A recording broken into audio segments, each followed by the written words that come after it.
The Imperial scout ship emerged from hyperspace at the edge of the Sol system, its sensors immediately detecting the vibrant blue planet third from the sun. The crew watched with mild interest as their computers analyzed the primitive civilization before them. They had done this 1,000 times before with 1,000 different species. It was routine. They were wrong. This time would be different. Admiral Marcus Stone stood at the window of Earth's orbital diplomatic station, his weathered face reflecting off the reinforced glass.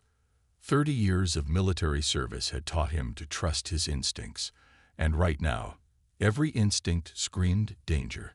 The Imperial diplomatic vessel approaching the station was massive, its golden hull gleaming in Earth's sunlight.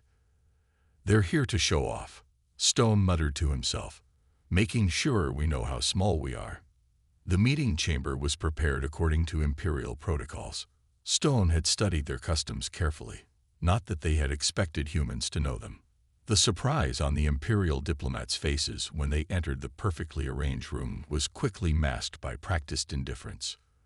The lead diplomat, tall and dressed in elaborate robes, spoke through a translator.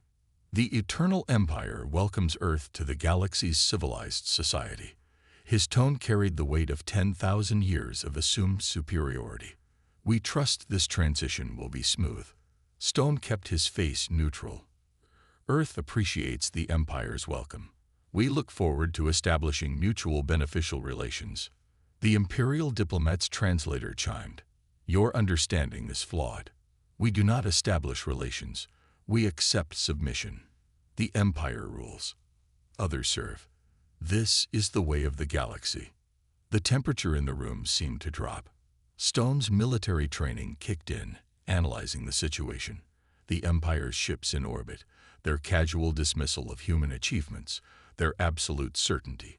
They had done this before, many times. "Perhaps," Stone said carefully, "you should review our technological capabilities before making such assumptions. Earth has achieved significant advances in—" The Imperial diplomat waved his hand dismissively. "We have seen your primitive fusion drives, your basic quantum communications, your crude military vessels. The Empire was mastering these technologies when your species was learning to make fire." Stone's deputy shifted uncomfortably beside him, but Stone remained calm. He had faced arrogant adversaries before. "You're examining our civilian technology, our public achievements. Are you suggesting," the Imperial diplomat's translator conveyed amusement, "that humans have secret capabilities that could challenge the Empire?" Stone stood slowly, his full height matching the Imperial diplomat's. "I'm suggesting that humanity has survived because we learned from history. Every empire that underestimated its opponents has fallen. Every civilization that assumed its superiority was absolute has crumbled." The Imperial delegation's amusement turned to annoyance. The lead diplomat's voice grew hard. "You speak of things you don't understand. The Empire has ruled for 10,000 years.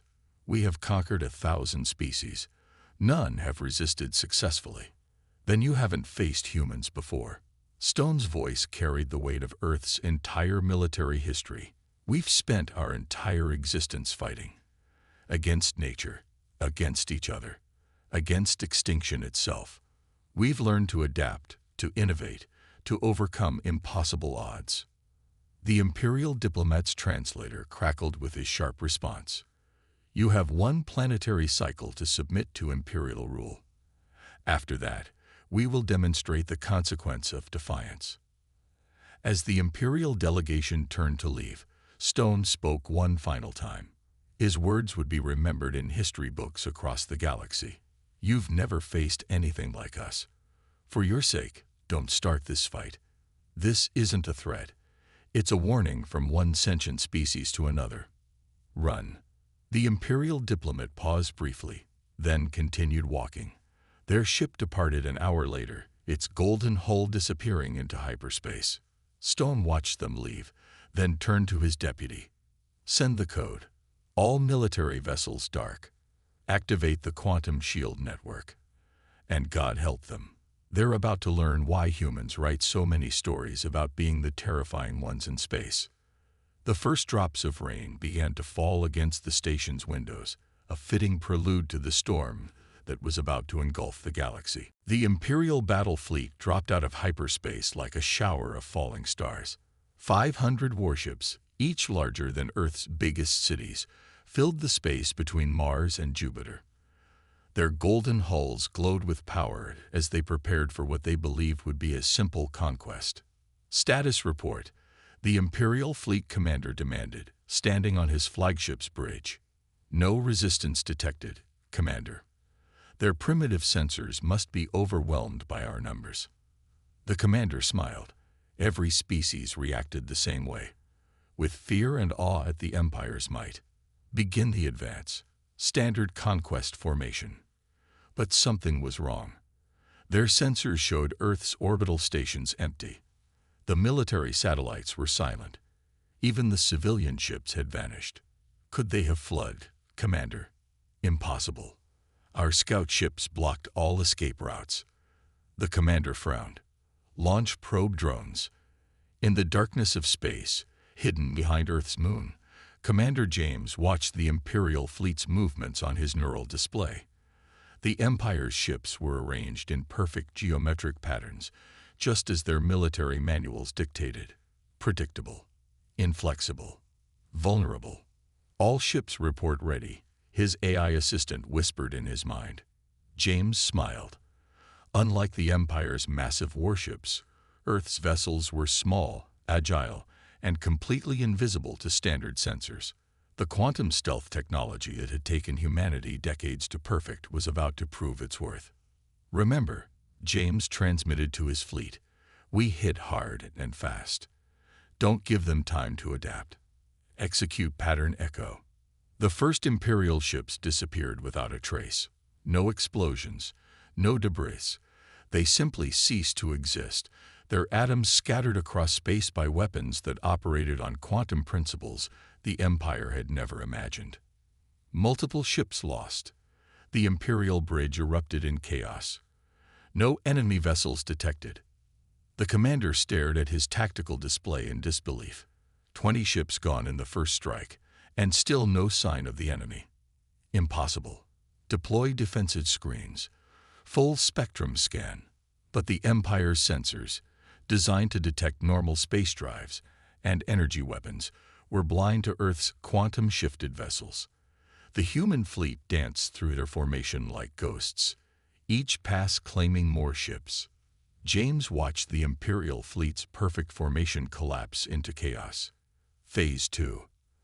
Activate the drone swarms. Millions of tiny machines, each no bigger than a human hand, emerged from hiding places throughout the asteroid belt. They swarmed toward the Imperial ships like angry insects, their quantum-tipped warheads burning through the strongest shields. We're under attack from all directions, the Imperial tactical officer's voice cracked with panic. The weapons, they're ignoring our shields. The commander's face paled as he watched his mighty fleet being torn apart by an enemy he couldn't even see. This wasn't warfare as the Empire knew it. This was a nightmare. Full retreat, he ordered, his pride shattering like his fleet's formation. Emergency hyperspace jump. But James had anticipated this. Quantum mines, planted days ago, created localized disruptions in spacetime. The Imperial ship's hyperdrives failed to activate, leaving them trapped. Your attention, Imperial fleet. James's transmission cut through their comm channels.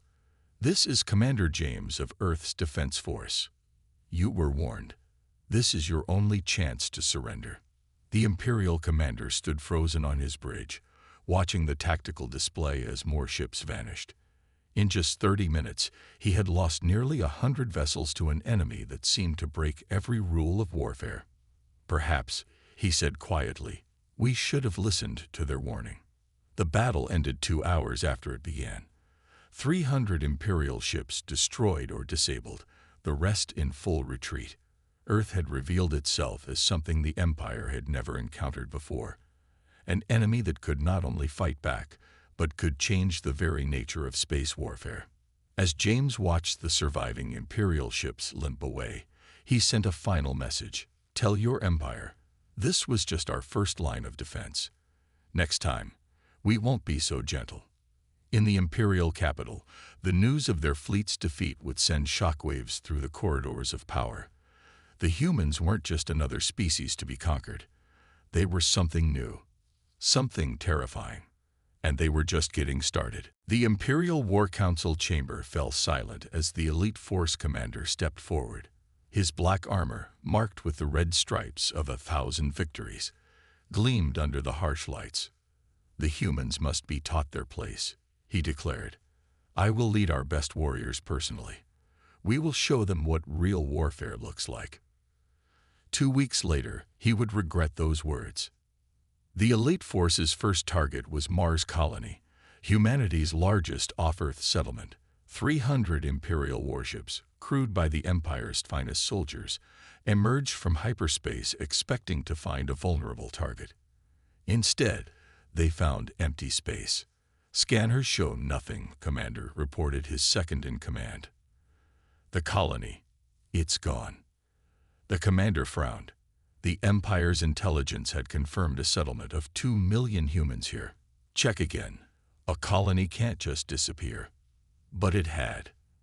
The entire Mars colony had been moved, buildings and all, underground. Massive tunnel networks, built in secret over decades, now housed humanity's off-world populations. Movement detected. An officer shouted. Coming from the surface, thousands of small objects launched from hidden silos across Mars' surface. The elite force's ships activated their shields, ready for missiles or fighters. They weren't ready for what actually came. Sir, there, construction machines, mining equipment. Humanity had turned their industrial machinery into weapons. Drilling rigs became space-borne battering rams. Construction lasers, designed to cut through rock, sliced through Imperial hulls. Mining robots lashed onto ships and began cutting their way inside. This isn't warfare, the commander shouted as his fleet scattered. This is madness. On his command bridge orbiting Earth, Admiral Stone watched the battle through quantum-linked cameras. No, he said quietly. This is human ingenuity. We use what we have. The elite force tried to fight back using their standard tactics: precise formation flying, coordinated energy weapon barrages, fighter screens, but their training worked against them. They expected rules, patterns, proper military responses. Humans gave them chaos instead. A civilian cargo ship appeared out of nowhere, its holds filled not with goods but with millions of small metal balls. It exploded, creating an expanding cloud of hypervelocity projectiles that shredded Imperial fighter squadrons. Maintenance drones, reprogrammed for combat, swarmed Imperial ships by the thousands. They didn't try to destroy the ships. They just cut power lines, disabled weapons, and sealed doors shut. The Empire's mighty warships were reduced to powerless hulks by machines smaller than a human hand. Status report, the elite commander demanded. 30% of the fleet disabled. No enemy capital ships detected. We're being defeated by maintenance equipment. Then came the final surprise. The surface of Mars rippled like water as massive electromagnetic cannons emerged from hidden bunkers. They fired shells filled with smart paint, a human invention that could think for itself and eat through any material. Full retreat, the commander ordered. Get us out of this system. But as his remaining ships turned to flee, they found their hyperdrives wouldn't engage. The humans had seeded the entire area with quantum disruption fields during the battle. Admiral Stone's voice came through on all channels. To the elite force commander, you came here expecting to find warriors like yourselves. Instead, you found humans. We don't fight fair. We don't follow rules. We use everything we have, turn anything into a weapon, and never do what's expected. The commander watched helplessly as more of his ships went dark, disabled by swarms of repurposed industrial equipment. Your ships are disabled, not destroyed, Stone continued. We'll let you take them home. After our engineers study them thoroughly, of course. Consider this a lesson. Humanity doesn't just fight wars. We rewrite the rules of warfare itself. As rescue ships from Earth approached the disabled Imperial fleet, the elite commander finally understood. The Empire had spent millennia perfecting the art of war, but humans had spent their history learning to survive by any means necessary. They weren't just fighting a war. They were teaching the galaxy a new definition of combat, and the Empire was learning its first painful lesson. The Imperial soldier stared at his communication screen in horror. The message was simple. "We know you're alone in Section 7B. We've been watching you breathe for the last hour." He looked around the empty corridor of his mighty battleship. He was indeed alone, and he was in Section 7B. The humans had gotten into their heads. Commander Lisa watched the surveillance feed from her command center on Earth. Her team had spent months studying Imperial psychology, learning their fears, their doubts, their weaknesses. Now it was time to use that knowledge. "Send the next message," she ordered. Across the Imperial fleet, soldiers began receiving personalized messages. Some found their family photos edited to show human shadows in the background. Others got detailed descriptions of their daily routines. The humans weren't just watching them. They were living in their blind spots. "Status report," the Imperial Fleet Admiral demanded from his flagship. "Sir, morale is problematic," his officer replied carefully. "The men are seeing things, hearing things. Some claim their rooms speak to them when they're alone." The Admiral slammed his fist on his desk. "They're tricks, human deceptions." "Yes, sir, but—" The officer hesitated. "How did they get into our secure networks? How do they know our patrol schedules, our personal information?" The Admiral had no answer. The humans had turned their own technology against them. Every camera could be watching. Every speaker could be listening. Every screen could be hiding human eyes. In her command center, Lisa activated the next phase. Begin Operation Whisper. Throughout the Imperial fleet, soldiers started hearing stories, old legends from their homeworlds, twisted with human elements. Children's tales repurposed to feature Earth's warriors. The humans weren't just enemies anymore. They were becoming the monsters under every bed, the shadows in every corner. "Admiral," a panicked voice called from the bridge. "We're detecting movement on the hull." "Impossible," the Admiral snapped. "Nothing can survive out there." But the thermal cameras showed heat signatures moving across the ship's surface. When security teams went to investigate, they found nothing. Just marks that hadn't been there before, and a message carved into the hull. "Thanks for the walk. Nice ship you have." The humans were playing with them. A young Imperial officer rushed into the Admiral's quarters. "Sir, the crew of the Night Hunter, they're requesting immediate transfer." "What? Why?" "They say their ship is haunted, sir, by humans." The Admiral wanted to laugh, but he couldn't. The Night Hunter's crew had found their personal logs rewritten, describing battles that never happened and defeats that never occurred. But the new logs matched the ship's computer records perfectly. It was as if the humans were rewriting history itself. Lisa smiled as she watched the Empire's mighty warriors start to crack. "Send the final message." Every screen in the Imperial fleet lit up with the same words. "We don't need to defeat you. You're defeating yourselves. Every shadow you see, every sound you hear, every doubt in your mind. That's us winning. We warned you to run." The Admiral stared at the message, feeling the weight of his crew's fear. These weren't the noble battles he had trained for. This was psychological torture, executed with surgical precision by an enemy that understood fear better than any species they had ever encountered. "Sir," his second-in-command whispered, "the men are talking about retreat.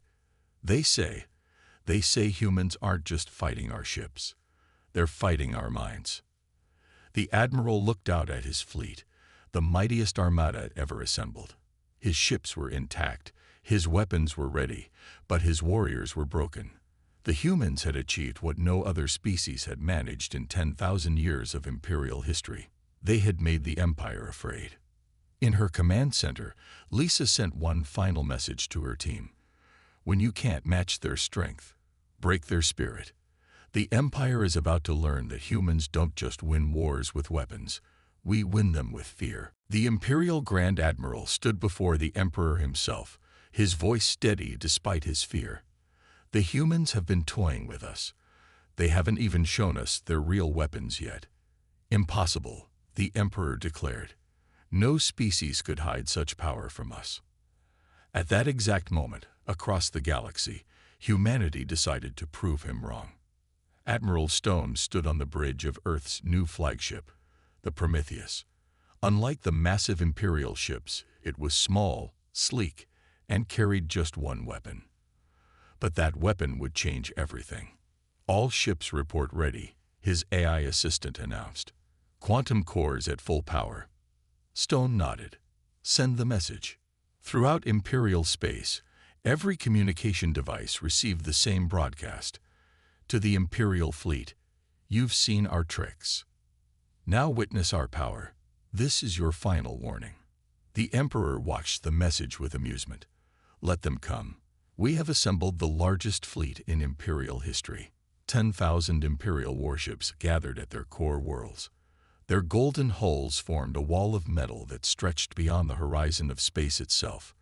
Nothing could penetrate such a defense. Or so they thought.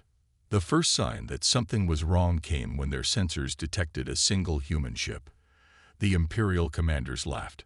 One ship against 10,000. It was suicide. Then Admiral Stone gave the order.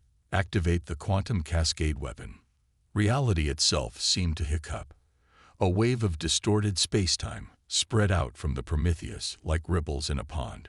Where it touched Imperial ships, strange things began to happen. Some ships aged 1,000 years in seconds, their hulls crumbling to dust. Others de-aged, their metal returning to raw ore. Some simply winked out of existence, reappearing light years away or breaking apart as their atoms forgot how to hold together. "What is this sorcery?" the Emperor demanded, watching his mighty fleet fall apart. But it wasn't sorcery. It was science. Humanity had learned to manipulate the quantum fabric of space itself. Their weapons didn't just destroy ships. They rewrote the laws of physics around them. "Second wave," Stone ordered. "Show them everything." From hidden positions throughout Imperial space, human ships appeared. Not the decoys and converted mining ships they used before, but their real warships. Each one carried quantum weapons that the Empire's finest scientists couldn't even understand, let alone defend against. The Imperial fleet's formation broke. Ships tried to retreat, but the humans had prepared for this. Quantum mines created bubbles of altered space where faster-than-light travel was impossible. The mighty Imperial armada was trapped. "Your shields cannot stop us," Stone's voice echoed through Imperial communications. "Your armor means nothing. We don't destroy your ships. We change the reality they exist in."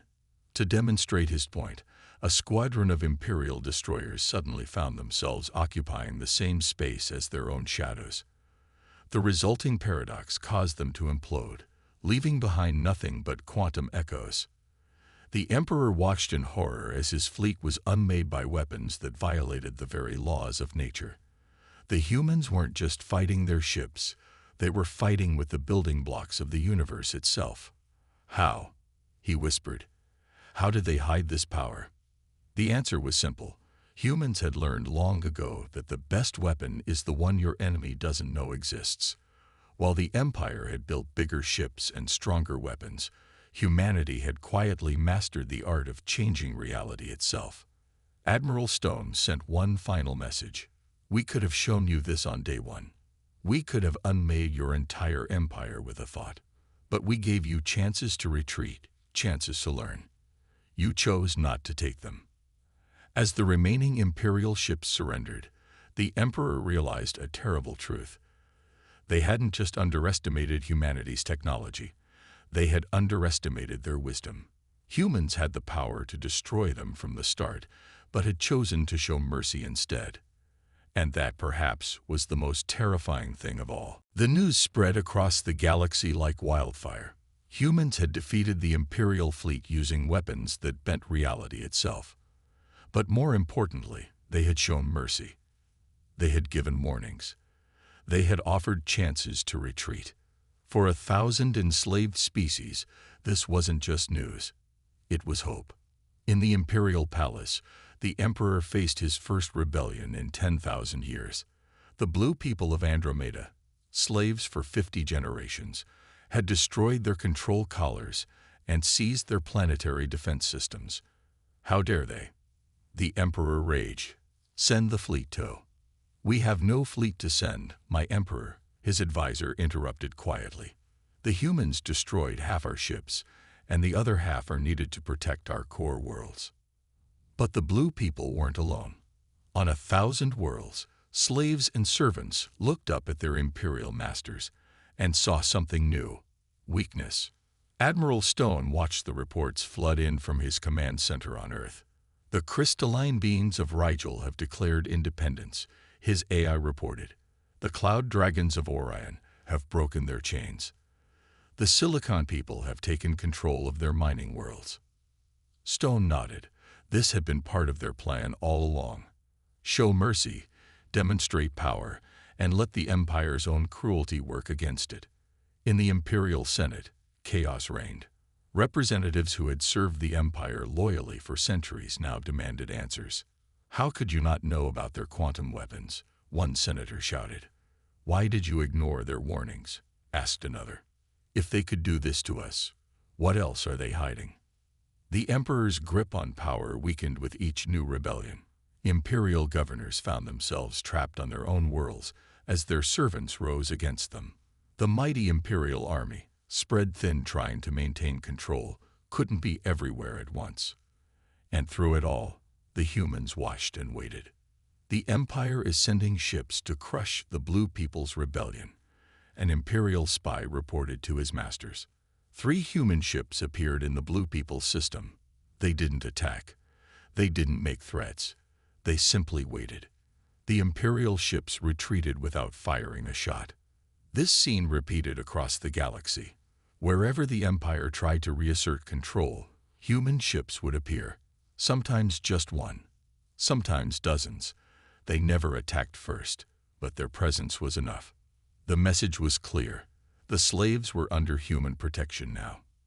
In his palace, the Emperor faced a difficult truth. We can't fight a war on 2 fronts, he admitted to his advisors. We can't battle the humans while trying to maintain control of our territories. 3 fronts, his advisor corrected. The hive minds of Sector 7 have begun attacking our supply lines. They say if humans can defeat us, so can they. The empire that had stood for 10,000 years was crumbling, not from human attacks, but from the weight of its own tyranny. Admiral Stone received a message from the Imperial Palace, a request for negotiations, not as rulers to subjects, but as equals. They're desperate, his staff officer said. We could demand anything. Stone shook his head. We're not like them. We don't seek to rule or enslave. We just want them to understand one simple truth. The galaxy is big enough for everyone if we learn to live together. He drafted his response carefully. Earth accepts your request for peace talks, under one condition. All species must be represented as equals at the negotiating table. The Emperor, facing the collapse of everything he had built, had no choice but to agree. As representatives from 1,000 species prepared to gather for the first truly galactic peace conference, one Imperial senator asked the question they were all thinking. How did we let this happen? The answer was simple. They had underestimated not just humanity's power, but their wisdom. Humans hadn't just defeated the Empire. They had shown the galaxy a better way. The Great Hall of Earth's orbital diplomatic station hummed with energy as representatives from 1,000 worlds gathered for the historic peace conference. The same room where Admiral Stone had first warned the Empire to run now hosted the dawn of a new era. The Emperor himself attended, his golden robes notably simpler than before. He sat not on a throne, but in the same kind of chair as everyone else. It was a small detail, but it spoke volumes. Admiral Stone opened the proceedings with words that would be remembered for generations. We gather here not as rulers and subjects, but as equals. Humanity didn't fight this war to replace one empire with another. We fought to show that power doesn't have to mean tyranny. The Blue People's representative spoke next, her crystalline skin shimmering. For 50 generations, we were slaves. Now we sit at the same table as our former masters, thanks to humans who had no reason to help us except that it was right. One by one, representatives from formerly enslaved species shared their stories. The Cloud Dragons spoke of freedom in the stellar winds. The Silicon people described rebuilding their ancient culture. The hive minds pledged to use their networks for trade instead of war. The Emperor watched and listened, learning more about his former subjects in one day than he had in centuries of rule. Why? He finally asked Stone. You had the power to destroy us, to take our place. Why choose this path? Stone smiled. Because humanity learned long ago that real strength isn't about crushing others. It's about lifting them up. Look around this room. Every species here has something unique to offer. Together, we can build something greater than any empire. The peace treaty that emerged from the conference was unlike anything the galaxy had seen. Instead of creating a new power structure, it established a galactic council where all species had an equal voice. The empire would retain its core worlds, but release its hold on all other territories. More importantly, the treaty included something unprecedented, a technology exchange program. Humanity would share some of its advances, while learning from other species in return. But your quantum weapons, the Emperor protested. Surely you won't share those. We won't need to, Stone replied, because we're also sharing something more powerful. Our philosophy, our way of thinking, our ability to see problems differently and find unexpected solutions. As the conference drew to a close, a young Imperial historian approached Stone. I've been tasked with recording these events for future generations, she said. What should I write? Stone thought for a moment. Write that an empire fell not because it was weak, but because it never learned to be strong in the right ways. Write that humans didn't win through superior weapons, but through the wisdom to use power responsibly. Most importantly, write that we warned them to run not out of arrogance, but out of a genuine desire to avoid conflict. The changes that followed were profound. The former imperial territories bloomed with new innovation and culture. Trade routes replaced invasion paths. The quantum technology that had won the war now powered a network of instantaneous communication and travel across the galaxy. 1 year after the conference, the Emperor made an unprecedented journey to Earth. In the same room where the war had begun, he made a confession to Stone. We thought we were the greatest civilization in history, he said, but we never understood what greatness truly meant. You tried to warn us. If we had listened, if we had run, we might have preserved our empire. Stone shook his head. If you had run, you would have preserved your empire, but you would have missed the chance to help build something better. Sometimes losing everything is the only way to learn how to build anew. As the sun set on Earth, casting golden light through the station's windows, 1,000 worlds celebrated not just peace, but the beginning of a new age. Humanity had shown the galaxy that true power lies not in the ability to destroy, but in the wisdom to know when not to. They had warned the Empire to run. Instead, the Empire had learned to walk alongside them into a better future.